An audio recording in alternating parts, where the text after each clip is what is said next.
In 1999, there was a conflict here in the country of Kosovo between ethnic Serbs and Albanians that left thousands of ethnic Albanians, Kosovars, dead, and almost 1 million who were refugees.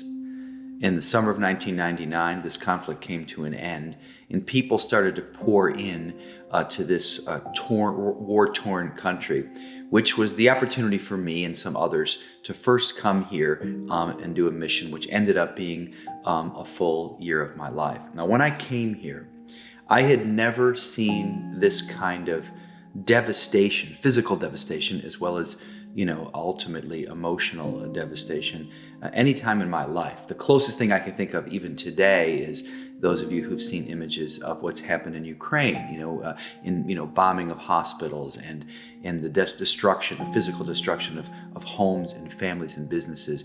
I just had never seen anything quite like it in my life. And this is the place I had come with great enthusiasm to do ministry here for a time. Now, one of the only Christians I met was a guy named Isat Kisa, who had just become a Christian within perhaps a few months of the time that I was here, after he was a refugee in Albania for a short time and came back here with his family. Today, as I'm here with the team anyway, here in August, Isat, 23 years later, is now the pastor or co-pastor of one of the only two churches here in Pea, the town that I'm in. It's actually in the valley behind me, if you can even see it, the fourth largest in this country. But what I'd hoped to see when I came, was this first pastor or first Christian that I met. I'd hoped to see many more of them in the months or even the year plus that I was here.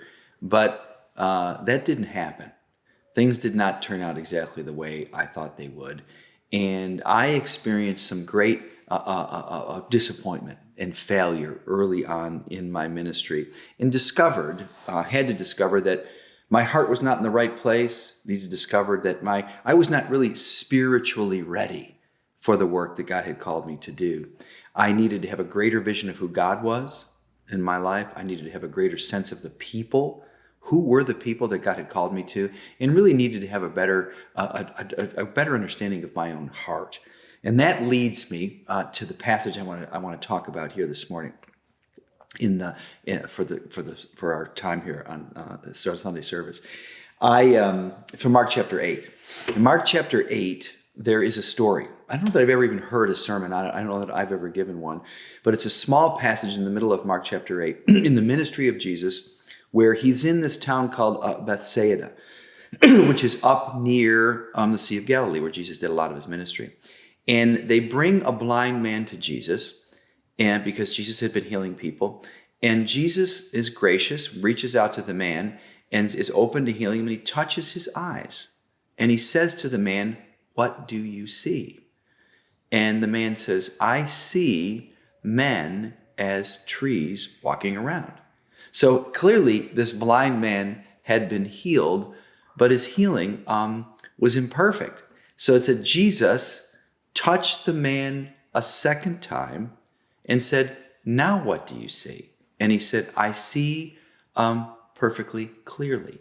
And that's it. There's no commentary on the message. Now, it's never before or after has Jesus needed a second attempt to heal somebody. So the obvious question is, what's this about? What happened?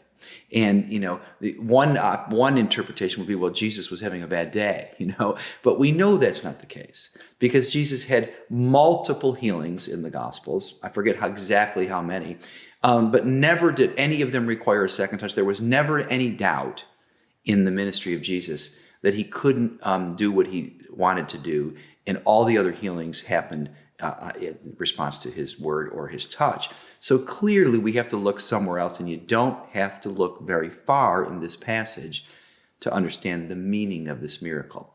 This was not about Jesus' inabilities to heal, but it really was about the disciples' imperfect abilities or imperfect vision to see who Jesus was and what he was doing. It was really about them.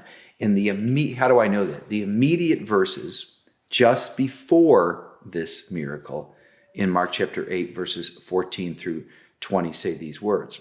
The disciples had forgotten to bring bread, except for one loaf they had with them in the boat. Okay? Be careful, Jesus warned them. Watch out for the yeast of the Pharisees and that of Herod. So Jesus is warning them. They discussed this with one another and said, it is because we have no bread. Aware of their discussion, Jesus asked them, why are you still talking about having no bread? Do you not see or understand? Are your hearts hardened? Do you have eyes but fail to see?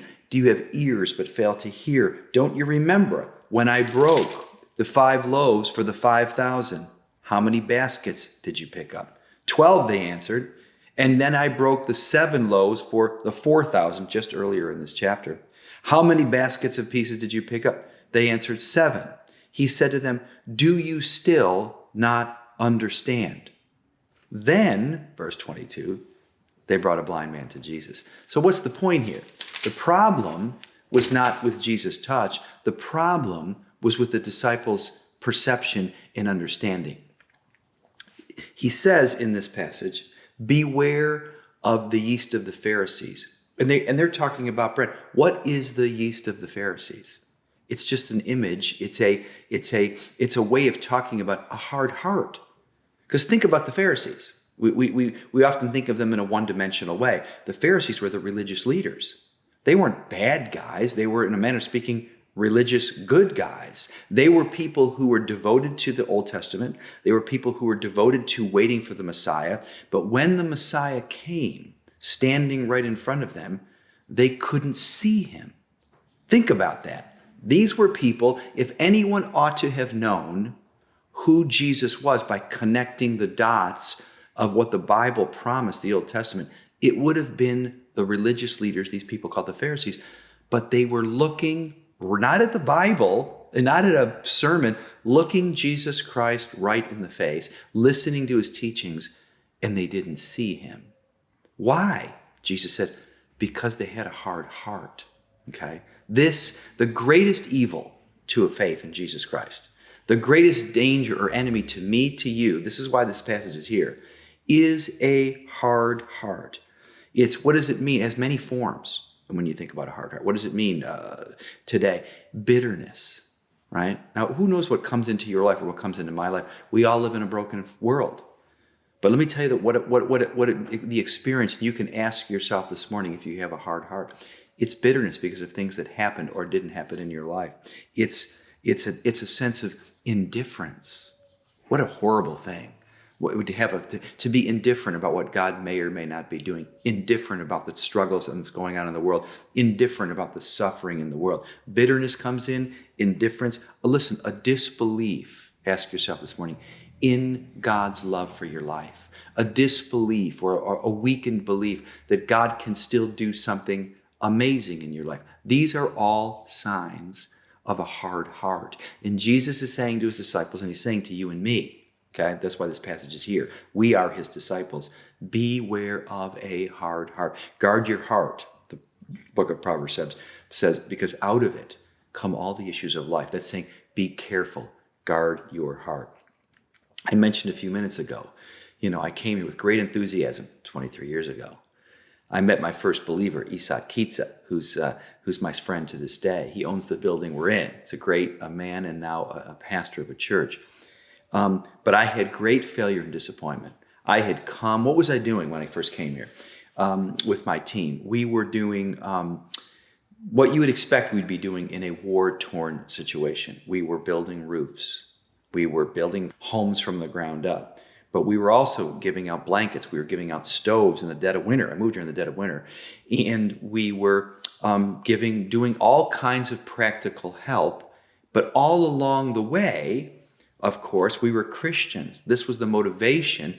We would, at the end of that construction project, at the end of that food delivery, we would take some time and talk to people about Jesus. Just maybe pray for them. This is a Muslim country. And we did that, and naturally, if you were here for a season, you might go home like I did many, many nights and think, this is going very, very well. Because people, even in these very horrible situations or out in the midst of the devastation, they had they had inherited and lived through, they were sitting quietly, a cup of coffee, and eagerly listening to the words that we said, receiving the prayers that we gave.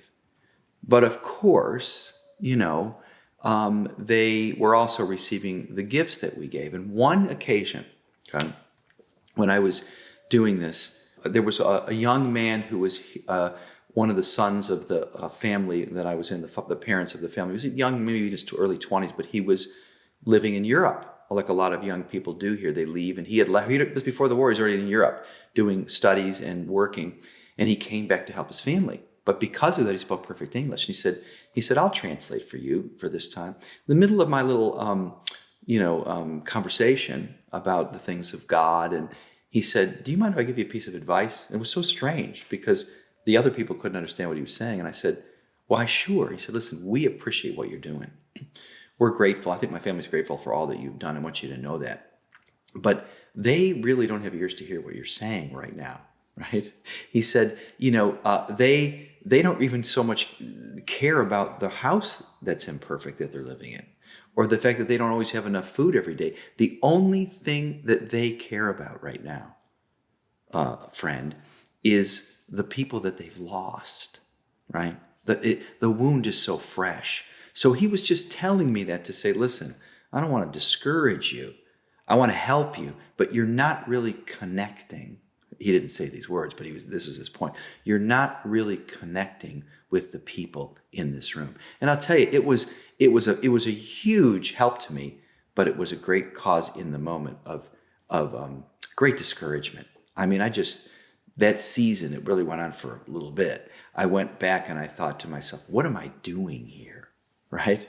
This was my sense of all this effort, all these, what I thought I was sort of making deposits in the right way. And this guy was saying, listen, if you keep this up, you're not going to, it's not going to get you where you want to go.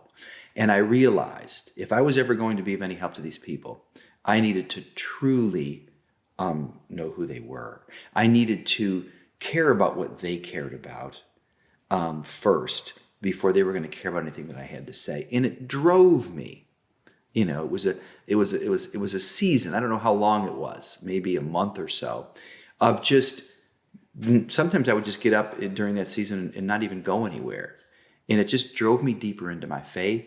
I almost felt like I was sort of deconstructing and reconstructing my faith. God, if this isn't what you want me to do, what do you want me to do? And it was a season of just quiet listening, deepening my dependence on God, listening and reading primarily the Psalms, and until I could come to a place where I just kind of was empty-handed. And then, what this man said to me rung true. And I said, okay, Lord, how do I care about what they care about?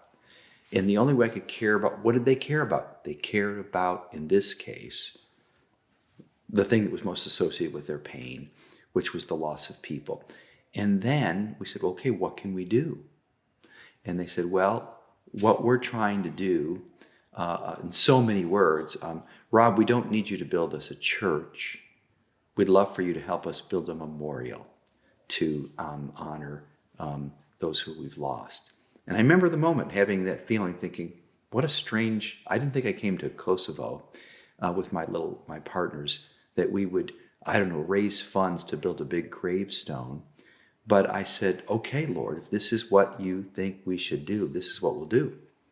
And we did, through friends in America, back home, we raised money. This all happened over some months. And I remember not only giving them the money, and we just said, listen, we want to care about what you care about. But that turned out, I would have never seen this coming, that single action, to result in some of the greatest platform for ministry I'd ever had in that whole year. And it's kind of why I'm still here today. Because a few months later, the whole country of Kosovo, on the 1-year anniversary of this, where the crisis really hit hard, okay, it was May of 2000, they were having outdoor opportunities to honor and memorialize the dead and to talk about the future. And but it was a way to honor those who'd given their lives. And these things were huge. And the one village where I had been working just happened to be a very special place because of some military leaders that had come from this village. In this gathering was thousands of people.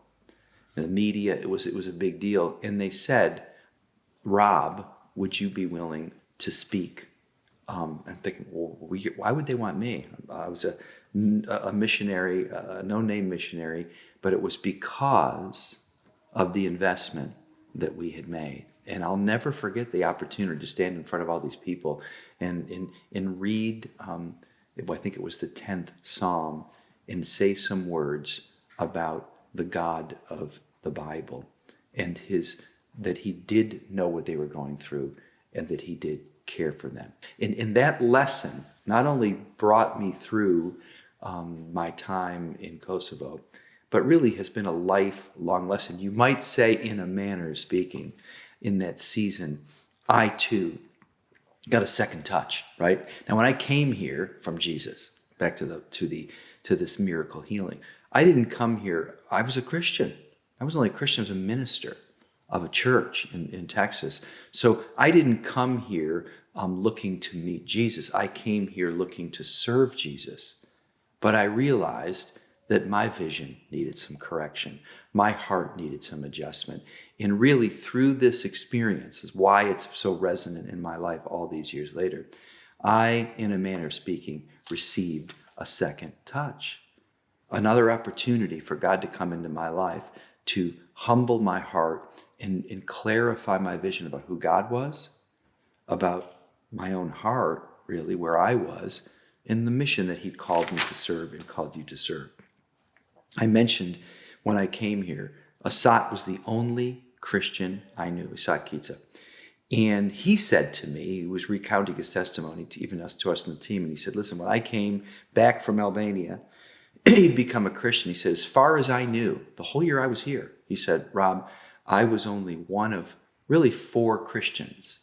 Now, there may have been more, but that's all he knew. And there was only one church that had existed before the war. I'm talking about an evangelical church of a kind.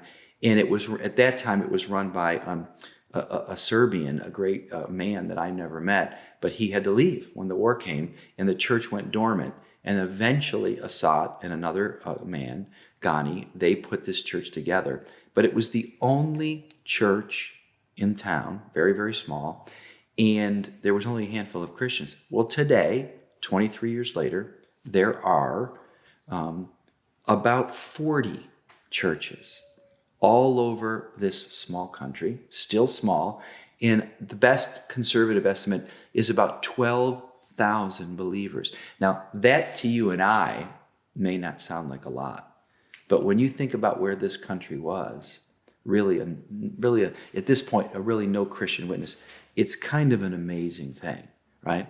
So God, it was a small beginnings, but God is doing great things, and there is still a lot of work to do. And today, there are 20 cities that have a gospel witness like Paya, but there's 18 that have no church plant whatsoever and likely no believers. So a lot of good work has been done. A lot of good work needs to be done. But my hope is even as one church, Browncroft, that we can have a part in what God is doing here in this country at this time. Let me close with one story of just what happened to us this week. I'll give you an example of how God has worked over the course of 23 years. There was a moment when we got here that we had a change of plans. And our missionary friend said, listen, there's an interest of some people up in this remote area that would like to meet you and that we have met recently, and we'd like for you to meet them. So we go up and drive up to this place. And it's a beautiful, gorgeous place. And we sit down in this fancy restaurant. And it turned out these men, there was maybe some women there too, these leaders of this area. They were lifelong Muslims living in this remote area. And they had said to the missionary previously, we'd like to know more about Jesus. He heard that through a friend.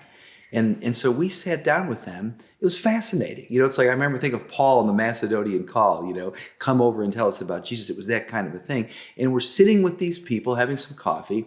And after we small talked, they said, okay, what would you like to talk about? And they were very thoughtful and serious, non-Christians, Muslim people. And they said, I can just remember some of the questions. Can you tell me the difference between the Bible and the Quran? What a fascinating question. And we talked about it. What is the difference between Catholics and Protestants? What is the Protestant Reformation? We talked about it. And then the question we probably spent the most time on was, what is the gospel? Really, what does that actually mean? I mean, it was unbelievable. Not anybody asking those questions would be interesting to me. But here in a Muslim country, for people who their whole life they've been Muslims, but I think, like in a lot of places, not deeply practicing, if at all, but that's all they knew. And they've heard now, especially the last 23 years, about Jesus. There are churches here. It's actually legal to have churches. It's a much different experience. They're saying, tell us about Jesus. And it was really one of the most fascinating conversations. And I said, so finally I just said to him, hey, after this long conversation, I said, because I'd never met these people, I said, listen, let me just ask you a question. Are you a Christian? And they said, well, no, we're not. They had enough understanding to say, we're not Christians, but we're very interested, which had great integrity to it. And so we talked, we prayed and we left. But I thought, what a great opportunity. And what one of the guys said before we left, as he was telling about this area, he said, listen, there is this whole area, it's kind of a mountain region, is made up of 13 villages or large glorified neighborhoods. They all have different names. And many of the people in this room, they're from these 13 areas. It's the way they kind of run it, this district. And I said, well, what are you interested in? And he said, we're interested in, he didn't say these words, but we're kind of tired. We're not interested in Islam. We have mosques. It's our history, but it's not where our interests lie. And we'd like to build churches. They were thinking that's how you become a Christian. I said, well, that's interesting.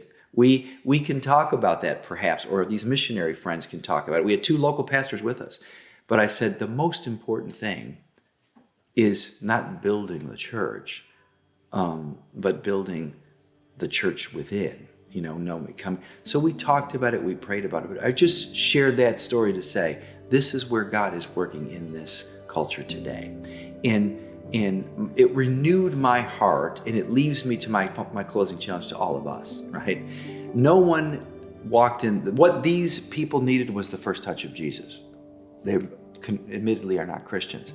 My sense is the vast majority of all of us here today listening to me, you're Christians. There's been a time in your life, whether it was last week or many decades ago, where Christ came into your life. He opened your eyes. You were dead in your trespasses and sins, and he made you alive, right? In a sense, he touched you, and you could see spiritually.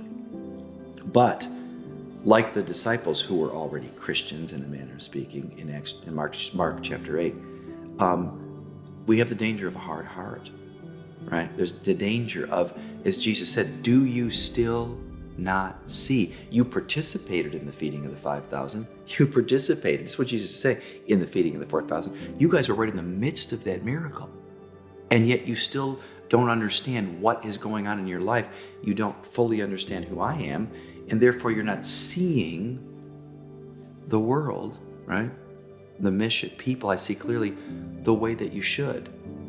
And I would like us all to think about as I close today, see yourself, I'll see myself, as the blind man in this story, someone who has experienced the touch of Jesus, has become a Christian, but maybe isn't seeing clearly, who needs a renewal of your vision, renewal, a second touch of Jesus, a deeper encounter with Christ, so that you can see God in a truer, clearer way.